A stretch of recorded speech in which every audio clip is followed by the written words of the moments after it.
안녕하세요. 오늘은 대구 신도시의 대구대교 주식회사에 나와 있습니다. 특별히 전 시흥시 스마트시티 사업 단장님이셨고 은퇴하시고 계속 대구대교 주식회사 사장님으로 대구과 송도를 연결하는 대구대교를 이제 준비하시는 이춘목 사장님을 만났습니다. 많은 청소년 학생들과 과거 이제 여기에 관심이 있는 많은 분들이 봐주시면 좋을 것 같습니다. 먼저 공무원 시절부터 지금까지 어떻게 살아오셨는지 사장님의 어떤 간략한 이력을 좀 소개해 주시면요. 네, 오늘 뭐 저희 대구대교 방문해 주셔서 너무 감사드리고 여기 관심이 있어서 저희 뭐 굉장히 고맙게 생각합니다. 저는 뭐 34년 동안 대부분의 생활을 시흥에서 공직을 시작했고요. 공직을 하면서는 다양한 분야에서 여러 일을 했습니다만 대부분 한 3분의 2 이상을 105세에서 거의 일을 다 했다고 보시면 되겠습니다. 이곳을 처음 땅을 사서부터 준공까지 하고 그다음에 퇴직하고 또 마지막 표절인 대구대교를 완성해보고자 했습니다. 이제 1년 정도 오늘이 공교롭게도 또 거의 1년 되는 날이고 인터뷰가 또 상당히 의미 있다고 생각하는데 저는 뭐 그래서 이 마무리를 하고 이제 좀 자유로운 사람으로 살아야겠다 그렇게 지금 생각하고 있습니다. 네. 제가 이제 과거에 공무원 시절, 그러니까 시흥시에서 공무원 하시면서 있었던 어떤 그런 일들도 좀 소개를 해주시면 지금과 연결해서 한번 좀 어떻게 해서 이렇게까지 오시게 됐는지. 뭐 지금 가거를 해당하는 부분은 뭐 그렇게 바람직하지 않아요. 퇴직한 입장에서는 그런데 답답히 질문드린 것 같은데. 여러 가지 그 시흥의 개발 사업을 주도적으로 이끌었던 부분이라면 각종 택지개발 사업이라든지 뭐 철도, 도로 뭐 이런 사업에 제 조금 미력하나마 힘이 다 조금씩 들어가 있어서 시흥이 좀 수도권에서 조금 낙후돼 있던 도시였었는데 그렇죠. 지금은 흥하는 도시로 저는 초석을 나름대로 놨다고 생각을 하고 있습니다. 자부심이 좀 있으실 것 같아요. 네, 월 시흥에서는 자부심을 갖고 있습니다. 그러니까 시흥이라면 아무래도 이제 시흥 혁신 성장 사업단이나 대구대교를 굉장히 중요하게 생각하는 부분이라 당연히 말씀을 드렸고요. 이거 개인적인 질문이기도 한데 사실 전 잘 개인적으로 이렇게 여쭤보고 싶었는데 못 여쭤봤는데 이거 인터뷰를 핑계 삼아서 한번 여쭤보겠습니다. 결혼하실 때 어떤 스토리, 에피소드를 좀 개인적인, 인간적인 부분을 좀 알고 싶어서 듣고 싶습니다. 뭐 이런 얘기는 공식상에서 사실은 한 번도 뭐 해본 적은 없습니다만 지금 뭐 질문 하실상이 간단히 그 결혼은 굉장한 인연이라고 생각을 합니다. 우리가 이렇게 금방 이렇게 우연히 만나서 결혼한 적은 없기 때문에 저도 거기에 한 사람이라고 생각하고 있는데 사실은 처음에 그 친구의 소개로 다른 사람을 만나기로 약속이 돼 있었는데 그 만나기로 한 사람이 갑자기 뭐 옛날 애인이 나타났답니다.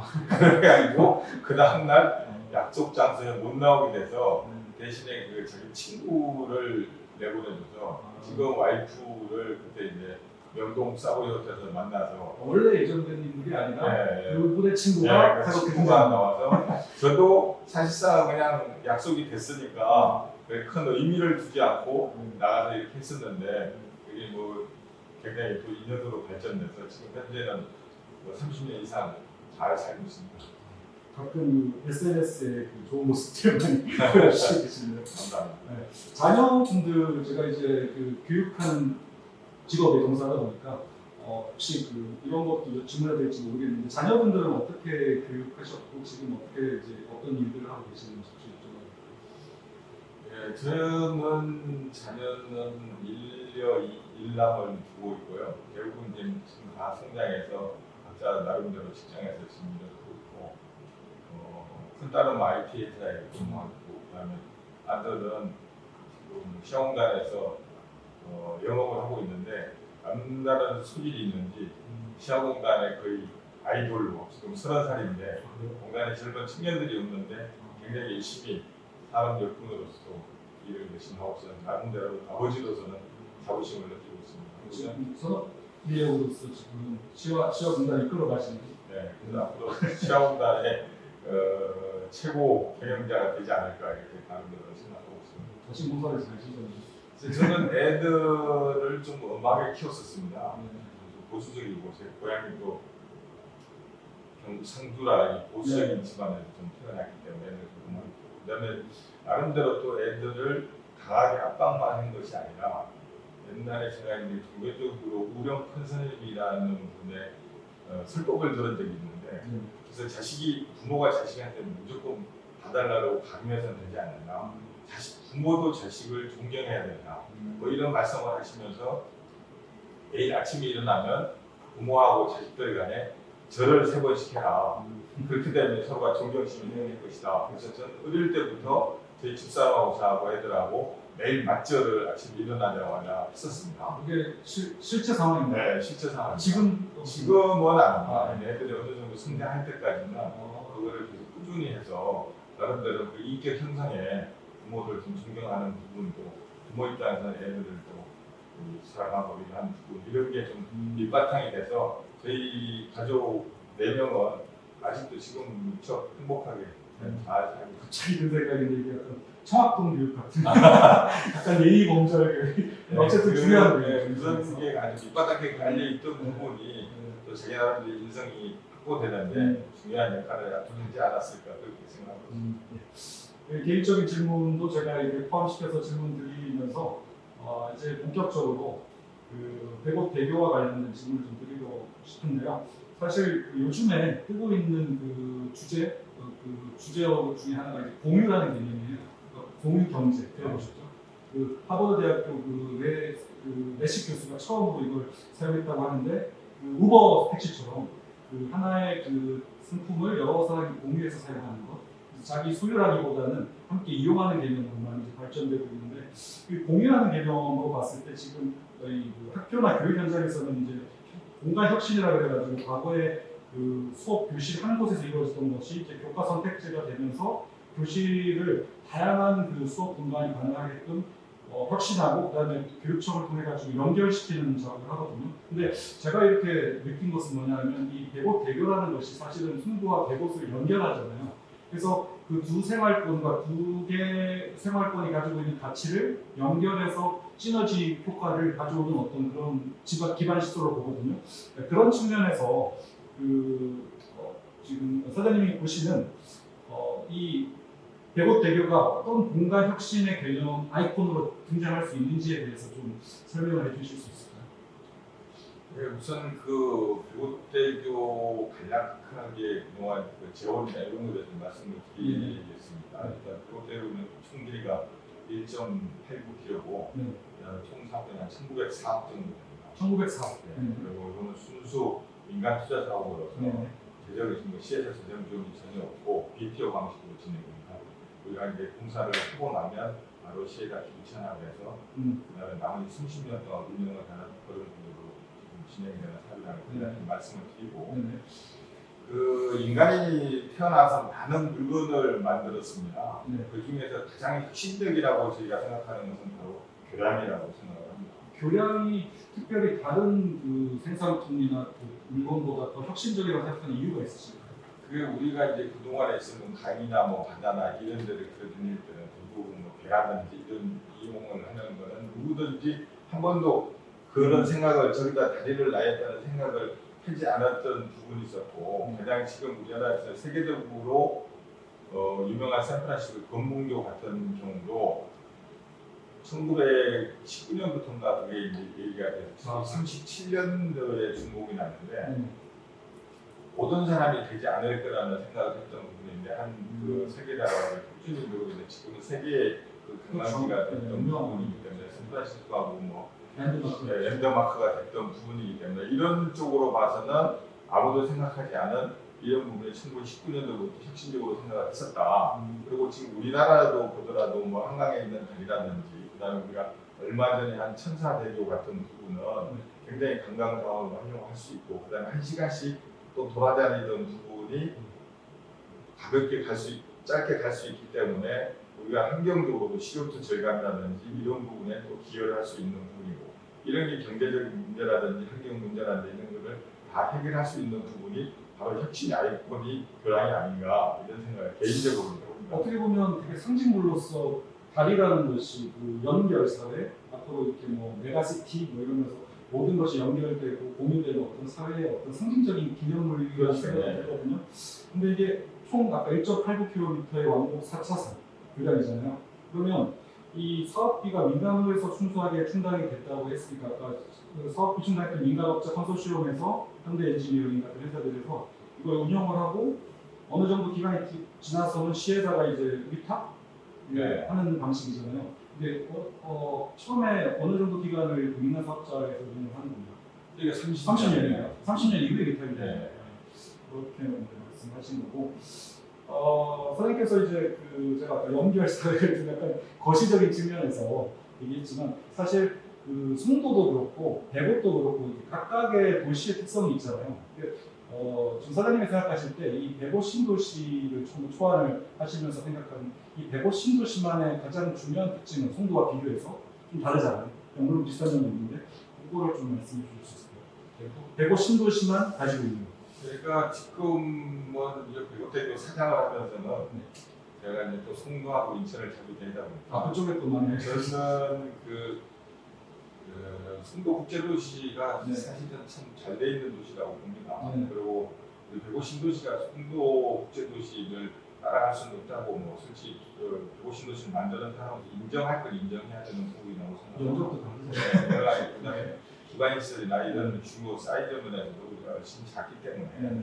거기서 거의 경쟁의 논리로 보는 것보다는 같이 윈윈할 수 있는 그런 도시로 같이 승리하는 부분이 부담스럽겠다는 생각을 저는 했었고 우리가 축구에는 교육, 의료, 뭐 문화, 배고선 그런 컨셉이 있고 송도는 뭐 글로벌한 거고 그다음에 바이오, 뭐 교육 여러 가지 장점이 많은 도시이기 때문에 나름대로는 서로가 다 자기네 도시가 좋다고 하는 것은 당연할 겁니다. 우리가 뭐 자식을 낳아도 그렇고 자기 집도 어디 그래도 몇개 짓고 좋다고 그러지 몇 개 안 좋은데 뭐 이렇게 한다는 양보를 한다는 사회가 된다면 그분들하고 우리 그 휴무 시설이라든지 이런 부분도 다 잘 해결될 텐데 그리고 국내에서 대부분 그런 쪽에 민원이 많이 있지 않습니까? 그런 부분. 그래서 우리 백옷대교도 사실 마찬가지라고 생각합니다. 민원을 말씀하셔서 그 다음 질문이긴 했었는데 그 백옷대교가 송도와 백옷을 연결하는 그 건설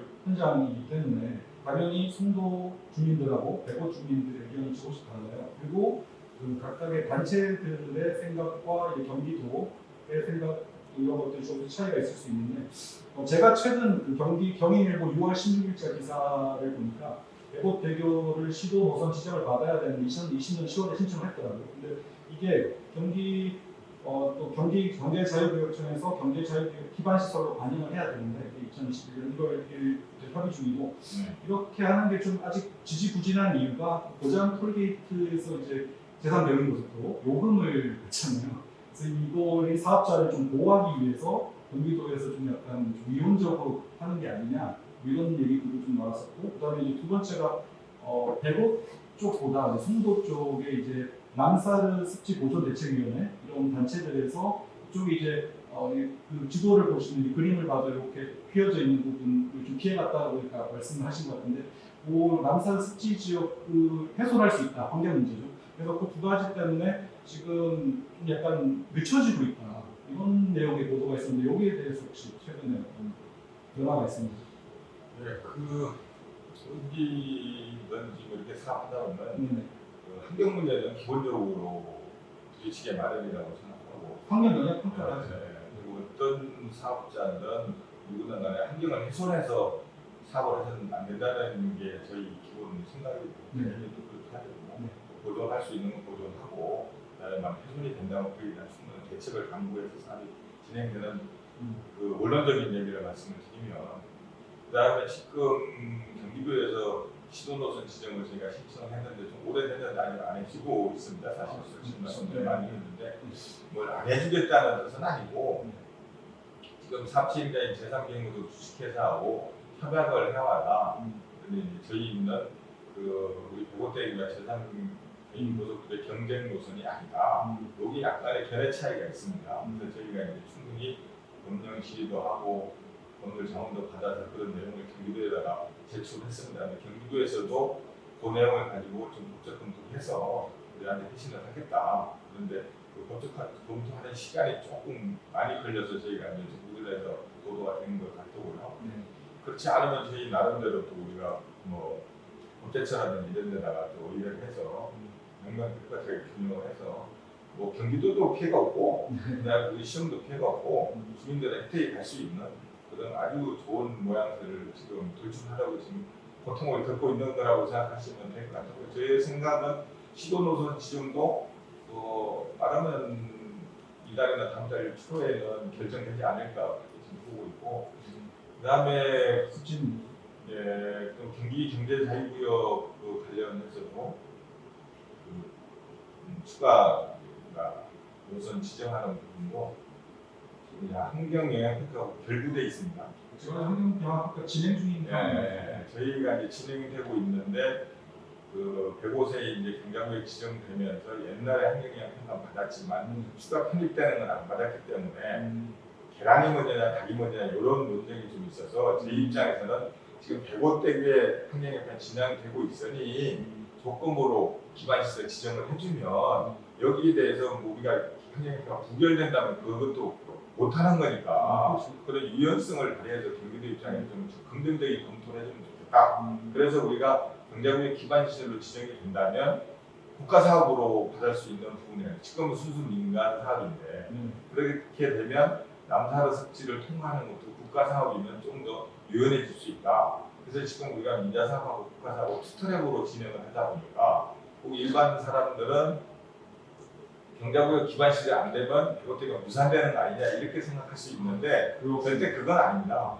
이 국가사업으로 인정받기 위해서 기반시설도 우리가 투트랙으로 추진을 하는 것이고 만약에 이게 안 된다면 저희는 민간 투자 사업으로 해서 그냥 전략평가를 한강유해청에다 접수할 겁니다.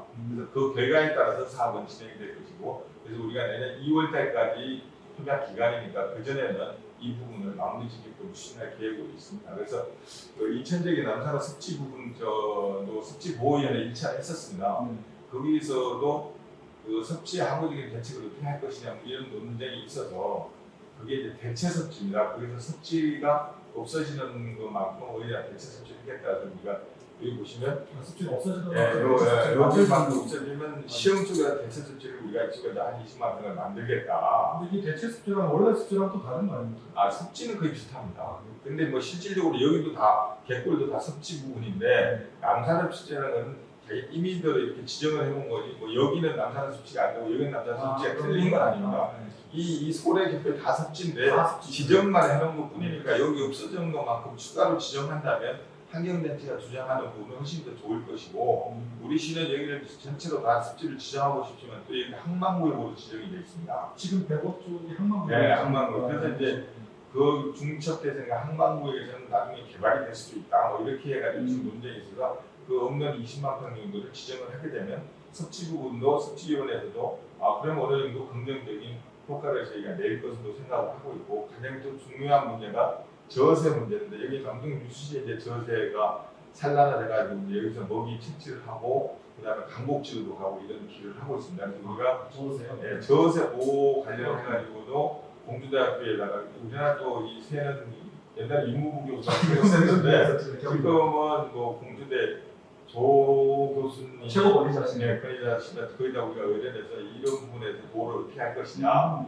그리고 뭐 교량으로 인해서 저세가 문제가 된 적이 있느냐 뭐 이런 거를 자문을 받아서 이제 한국인한테 이제 집어넣고 가장 두 가지 문제가 이제 습지하고 저세 문제인데 그 부분만 보완해서 집어넣게 되면 어느 정도 가능할 것이라고 생각하는데 저희가 여기서 요구하는 이제 먹이 채취하면 새는 먹이만 있으면 어디든지 가서 살 수 있답니다. 꼭 여기가 아니라 근데 사실은 여기가 이제 오염이 많이 돼서 이 고랑에서 물이 나와서 여기가 많이 오염이 됐기 때문에 저희 입장에서는 배고되고 나면서 사후 관리를 잘하겠다. 배고되고 나서 이 지금 배고되고 이 교량에 나는 교각이 17개가 들어갑니다. 17개. 근데 이제 원형형 교량이 현장 타설을 하기 때문에 훼손이 최소화가 됩니다. 그래서 여기에 실질적으로 점유되는 면적은 52평입니다. 17개 중에서. 실제 점유 면적. 네, 점유 면적. 근데 이제 이 그게 뭐야 이 산하지로 따지면 912m에서 한 이 도시가 점점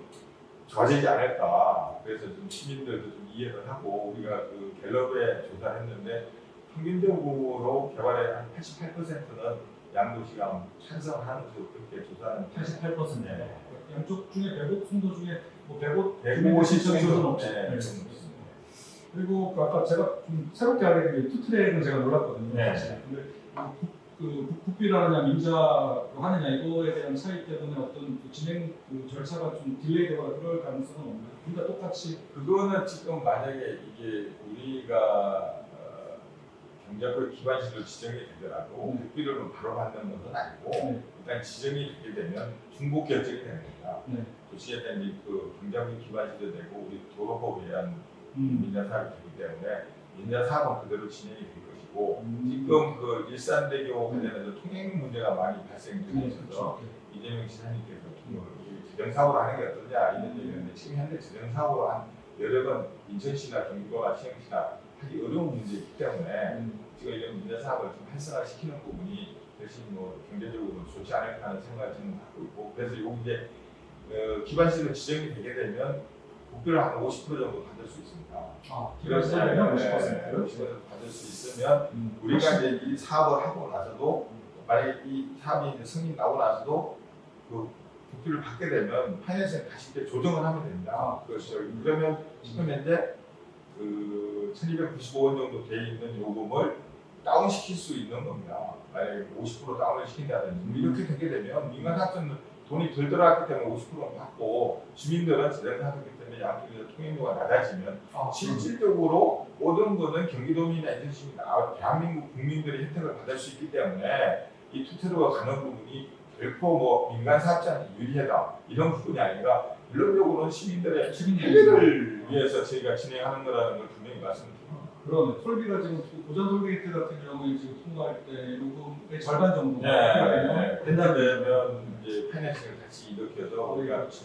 은행 빚을 좀 다운시키고 경비를 그럴 수 다운시키면 대신 또 이런 사례는 전국에 또 처음 있는 사례는 민자 사업을 하다가 국비를 해가지고 다운시켜서 우리가 또 이러면 우리가 이제 BTO H 뭐 이런 BTO A라는 것은 지금 또그 지방자치단체가 출자하는 게 이런 새로운 모델이나 철도 같은 경우는 새로운 모델. 새로운 모델인데 여기에 또 그런 게 아니면 이건 또 새로운 모델이 하나 생기는 부분입니다. 정말 새로운 모델 많이 시도하시죠. 그래서 저희는 이게 뭐 인천시나 경기도가 좀 더 이 배급되게 대해서 이 양쪽 인천 경제자유구나 경기 경제자유에서 적극적으로 좀 도와주시면 민간 사업자도 좋고 시민들도 좋고 또 뭐 양쪽 경제구역 활성화에 대해서 많은 도움이 될 거라고 확신합니다. 네.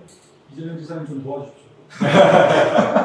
왜냐하면 저 얼마 전에 제가 이제 뉴스 보니까 송도 쪽 저기 성산 쪽 화성인데 거기에 이제 신세계에서 대규모 테마파크이나 뭐 이런데 거기가 이제 그 기공식 할 때 이제 경기도에서 적극 지원해주는 걸로 나오거든요. 여기도 사실 이게 굉장히 중요한 교통 물동량도 해결이 되고 지역 발전에도 기여를 하는 것이라 경기도에서 좀 적극 나서주면 좋지 않을까. 그 경기도민으로서 생각하는 바입니다. 네. 그리고 이제 그 질문이요. 제가 이제 질문을 하기 전에 이렇게 몇 가지 좀 찾아보고 이제 시민들이 뭘 궁금해하는 찾아본 게 있는데 그 중에 시흥시 백어 신도시는 서울대학교 신캠퍼스, 그다음에 이제 서울대 백옷 서울대병원, 그리고 이제 송도 같은 경우 연세대학교 세브란스 병원, 그리고 이제 아시다시피 이제 외국계 대학들이 좀 들어가 있잖아요. 연세대학교 들어가 있고, 그래서 이 도시 간의 어떤 뭐 학교라든지 병원이라든지 이게 어떻게 보면 세브란스는 이제 민간 병원이고 이제 서울대는 이제 공립병원인데 이런 식의 어떤 두 개의 병원들과의 어떤 유기적인 교류를 통해서 좀 더 이렇게 성장할 수 있는 가능성이 더 높아진다고 보시는 거죠, 당연히. 그렇죠. 그리고 아까 그 이전에 그 강조하셨던 육해공 무인 이동체 사업 있잖아요. 이게 이제 대구 지역에서 이제 활발하게 일어날 거라고 보는데, 그리고 이제 그 송도 쪽에서도 이제 바이오 산업, 그리고 이제 현대모비스나 삼성전자는 40개 기업이 이제 이거에 참여를 한다 이렇게 나오는데, 이렇게 될 때 이 무인 사업 자체, 특히 드론 같은 경우 이런 게 어느 정도 우리나라 산업에서 이제 발전이 일어날 수 있는지, 이 분야가 어떤 변화가 있을 수 있을지 혹시 예측할 수 있으실까요? 그렇죠. 지금 뭐 서울대 병원이나 뭐 송도에서 세브란스 병원 그 두 개 가지고 또 양지역이 상당히 서로의 뭐 어느 게 유불리를 따지는 부분이 있는데 저는 이 보태교는 내가 아니면 네가 유불리가 아니라 모두에 공감하는 대교라고 생각하고 그다음에 교통 소통이 주 목적이긴 하지만 왜 시민들의 공동 체고라든지 그다음에 의료의 M&A 같은 부분 이런 뭐 학교 이런 부분으로 봐서는 굉장히 그 지역 간의 그 생태계 역할을 할 수 있는 아주 좋은 제안이라고 저는 생각하고 있습니다. 그래서 이 드론 사업이나 뭐 육해공 사업에 대해서도 서로가 가지고 있는 장단점이 있지 않습니까? 내가 완벽한 도시나 완벽한 사람은 없어요. 그러니까 그 부족한 것을 채워가는 거에서 우리가 결혼도 하는 것이고 또 이렇게 모임도 만들고 뭐 이렇게 해서 확대해 나가는 부분인데 내 혼자 했던 독립국가를 만들어 혼자 살아야 되니까 아무나 연결시키지 말고 근데 나는 송도나 도시나 똑같다고 생각해요. 근데 배고도 사실은 처음에는 정왕권하고 섬처럼 생겨서 좀 닫혀 있는 부분이 내가 언젠가 한번 말씀드렸습니다. 예전에는 자체 이 지역 자체가 원래는 거주지로 처음에는 생각했던 곳이 아니잖아요. 그렇기 때문에 별도로 이제 하약 승능 심리가 떠들어 있어도 별도 이게 섬처럼 돼 있던 걸 주거지로 연결시키다 보니까 기존 정황권하고 약간 이게 물과 기름 같은 부분이 약간 있었는데 우리가 여기에도 지금 그 연결 통로를 한 다리를 4개 정도 놓고 한 5개 정도를 정황권하고 이렇게 7만 5천 명이 연결시켜놨는데 송도는 실질적으로 지금 아암대교 하나만 이쪽으로 나오는 것이 그러네요. 없습니다. 저쪽 우도로로 가서 그 경인 2고속도로나 뭐 제3 경인 고속도로나 제2경인 이쪽으로 가기 전에는 가장 가까운 곳은 아암대교밖에 없기 때문에 이런 부분에 지금 송도가 인구가 지금 18만입니다. 2025년 30만 이상 되는 대도시가 될 텐데 거기에 대해서 지금 현재 교통량만 가지고 우리는 필요 없어 뭐 아니면 이런 민원이 있는 부분보다는 도시는 먼 장래를 보고 계획을 해야 되는 거죠. 우리가 지금 현재 여기서 착공을 하도록 4년 정도 걸리는데 그러면 2026년 정도 되면 세브란스 개통되고 서울대 병영 개통되고 이러면 그때 가서 다리 못했다고 시작하면 또 앞으로 4년이 필요합니다. 그러면은 2030년 정도 돼야 되고 제2 외곽이 지금 시작하더라도 2030년에 개통입니다. 2030년 너무 멀어요. 2030년 너무 멀지 않아요. 그 중간에 배고태교가 좀 역할을 해야 된다고 생각하고 제2 외곽도 타당성 검토할 때 배고태교가 개통이 되는 전제 조건으로 사업성이 나왔기 때문에 이걸 띄어서 볼 수는 없다 이렇게 생각을 하고 있고 그래서 우리가 아까 지금 질문하신 들어온 부분에 대해서는 우리 저도 저희가 지금 서울대학교 부진에 의인 이동체 연구소를 지금 다 지어놨습니다. 사실상 좀 아직까지 활성화는 안 되고 있는 부분인데 그런 부분이 활성화되고 그다음에 그곳에 또 드론 교육장이 들어왔기 때문에 그런 부분하고 같이 연결되면 이게 지금 드론이 가장 문제점이 뭐 보안하고 이런 것 때문에 문제가 많은데 법적인 제도 장치가 빨리 좀 마련해야 되지 않겠냐 그래야 활성화가 되는데 시민들의 관심도와 드론 시장의 발전 속도와 법 체계가 일정하게 맞아가지가 않는다는 거죠. 또 약간 저희 우리나라 자체가 또 이렇게 좁은 나라다 보니까 그동안 끼기가 상당히 좀 어렵지 않습니까? 그래서 건물들이 그런 부분 때문에 지금 일부 사람들이 좀 약간 반대를 하고 있는데 드론의 효율성이라는 부분은 행정이라든지 뭐 교통이라든지 모든 부분에서 앞으로는 뭐 생활가 될 수밖에 물류라든지 이런 식으로 될 수밖에 없기 때문에 그게 제도라든지 법이 빨리 정비가 돼서 어느 정도의 가치 있는 드론 구역이라든지 할 수 있는 것을 같이 동반 성장하는 부분이 된다면 훨씬 더 시너지가 나지 않을까 생각합니다. 이건 제 꿈인데요. 사실 그 베이조스의 그 아마존 회사가 드론으로 미국에서 이제 택배를 막 하잖아요. 그런 걸 보면 나중에 우리나라도 이렇게 웬만한 택배들은 드론으로 특히 그 얼마 전 뉴스에 보니까 섬에서 이제 배에서 이제 거주하는 사람들이 치킨을 드론으로 시켜 먹더라고요. 그러니까 그런 식의 어떤 새로운 산업으로 많이 발전할 것 같고요. 그리고 일론 머스크의 그 테슬라처럼 자율형 자동차 요즘 사고도 많고 아직 안정적이지 않다고 하는데 이거 미국과 경쟁할 수 있을 정도 어떤 기술력 측면에서 우리도 많이 따라가려면 이런 부분에 대한 투자 확실히 필요한데 이 105세 그 다리가 105대가 놓이고 송도에 있는 어떤 그 현대모비스, 삼성전자 이런 기술들과 이렇게 연결이 되면서 이렇게 같이 나갈 수 있으면 굉장히 도움이 될 것 같아요. 저희 그냥 잘 모르는 제가 봐도 엄청 도움이 될 것 같은데. 그렇죠.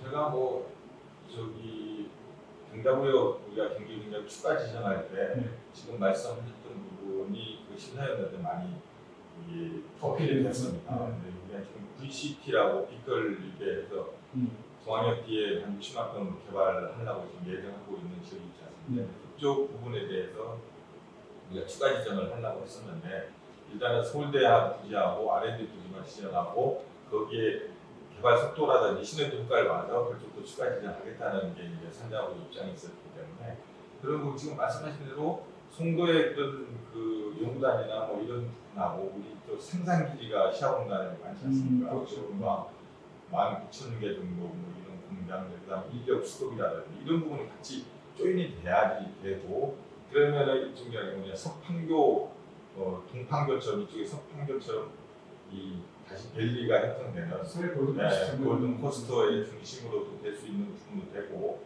그래서 송도가 지금 큰 국제 도시로서 150이나 시험 아니면 우리 다른 인근 도시를 품어서 글로벌한 이렇게 좀 메가시티를 만드는 부분도 굉장히 좀 바람직하지 않을까. 근데 송도의 일부 주민들을 또 만나보면 이 폐쇄적이 아니라 좀 더 이렇게 크게 가야 된다. 그런 부분을 많이 얘기하시는 분이 많아서 이 도곡대교나 이런 인근 지역의 동반 성장 발전하고 시너지가 나는 부분에 대해서는 좀 희망적이라고 볼 수 있습니다. 사장님 희망적이시라고 보시면 되겠네요. 당연히 대학교. 그런데 이제 기간이 이제 내년 초 네, 생각하고 예상하고 있다는 말씀이셨고요. 동반 성장이나 뭐 공유 경제나 뭐 아니면 뭐 기술 뭐 교류나 뭐 여러 가지 측면에 시민들의 뭐 생활적인 어떤 혜택이나 이런 걸 모든 걸 다 봐도 굉장히 그 메리트가 큰 그런 사업 같아요. 근데 이 사업이 처음에 등장하게 됐던 계기가 특별한 계기가 있습니다. 그러니까 예를 들면 배로 주민들이 뭐 어떤 것을 요구했다든지 아니면 뭐 시에서 어떤 그것을 가지고 시작했던 계기가 있습니다. 조금 뭐 이런 여담이 있는데 그때 당시에 이게 우리가 대구 신도시 할 때 리먼 브라더스 사태가 터져서 부동산이 굉장히 안 좋을 때 대구 신도시가 처음 시작을 했었습니다. 아 그때 네, 그때 당시에 그리고 이제 분양도 잘 안 되고 여러 가지 뭔가 돌파구를 좀 마련해야 되지 않느냐. 대구 신도시가 또 활로가 활로가 필요했는 부분인데 그게 뭐 서울대학교도 있고 뭐 이랬는데 그때는 좀 이것도 좀 성처럼 있어 뭔가 도시랑 연계시켜서 시너지를 내는 부분이 송도랑 좀 하면 어떻겠냐 아이디어가 있었다는 거죠. 교육도 있고 이런 찰나에 전임인 한진중공업이 저희한테 제안을 했던 처음에는 한진중공업이 그런 부분에 제안을 이제 한번 해봤던 부분이 있었는데 아이디어 측면에서 근데 이제 그런 것들 시간을 거치면서 이제 주민들의 요구하고 이제 지역 사회에서 필요성 이런 것들로 시작이 됐던 있습니다. 마지막 질문을 이제 드리겠습니다. 이렇게 서로 상생 협력해서 동반 성장하는 어떤 도시, 이제 미래 도시가 메가시티 말씀하셨는데 앞으로 도시의 개념이 많이 바뀔 것 같아요. 그러니까 이 도시와 도시가 가지고 있는 인프라가 다르고 우리가 이제 경제학에서 비교율이라는 개념을 쓰는데 이 도시에서 이 나라에서 잘하는 것을 여기 생산하고 또 다른 나라에서 잘하는 생산해서 서로 맞바꾸는 게 경제적 효과가 있잖아요. 효율이 있죠. 근데 그런 측면에서 봤을 때 이 다리라는 개념, 아까 처음에 말씀하셨던 것 같아요. 그러니까 다리의 연결의 개념이 그런 것들을 가능하게 하는 굉장히 중요한 기반 시설의 인프라인데 백업대교 사장님으로서 당연히 긍정적으로 예측을 하셨지만 백업대교가 만약에 이게 중간에 이렇게 진행되면서 앞으로 생길 수 있는 가장 큰 어려움이라면 어떤 어려움이 있을까요? 다 모든 문제가 다 그렇겠지만 그렇죠. 뭐 지금 현재 가장 당면한 문제는 환경적인 문제를 슬기롭게 풀어가는 문제고 그다음에 또 주민들이 걱정하는 소음이라든지 분진 뭐 이런 문제 그런 아주 미세한 부분까지 저희가 잘해서 다리 잘 만들어서 경관적으로 되겠다. 그래서 지금 이 다리가 검문교로 측면할 때는 보도 자전거 도로가 있죠. 여기도 지금 보도 자전거 도로가 계획되어 있습니다. 그러니까 제가 뭐 인터넷에 보면 자살 방지하기 검문군 9시 이후에는 보도는 통행을 한다고 되어 있더라고요.